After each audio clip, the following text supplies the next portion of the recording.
La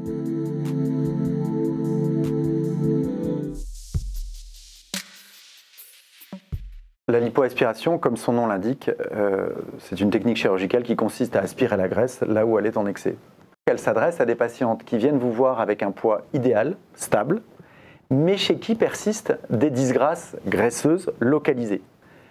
Mais elle ne conviendra pas à toutes les patientes. Pourquoi? Certaines patientes ont une peau abîmée en regard de la zone qu'elles souhaitent voir corrigée, et cette peau abîmée n'accompagnera pas bien le geste de lipoaspiration. Elle ne se redrapera pas, elle n'aura pas de capacité élastique. Donc, la difficulté de la lipoaspiration, c'est de porter finalement les bonnes indications. Ce n'est pas tant la réalisation du geste, c'est la bonne indication pour la bonne patiente au bon moment.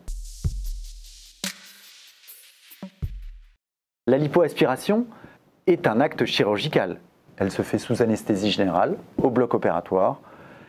Elle consiste à perforer la peau de micros orifices et à y placer une canule d'aspiration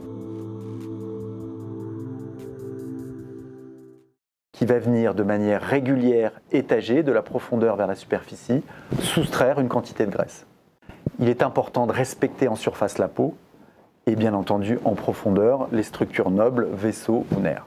Ce sont des interventions qui durent de 1 à 2 heures en fonction des localisations. Ça arrive qu'on fasse plusieurs localisations dans le même temps opératoire, la racine des cuisses, la région fessière, la région de l'abdomen, des lombes. Elle s'accompagne de plusieurs consultations préopératoires, d'un temps d'hospitalisation et d'une période post-opératoire caractérisée par des pansements, parfois un arrêt de travail, une reprise du sport à 4 semaines, un abandon des vêtements de contention dans le même délai. Le but de la lipoaspiration est de sculpter, de redonner des formes, de faire disparaître des excès. Nous n'en jugerons les résultats qu'après 6 mois.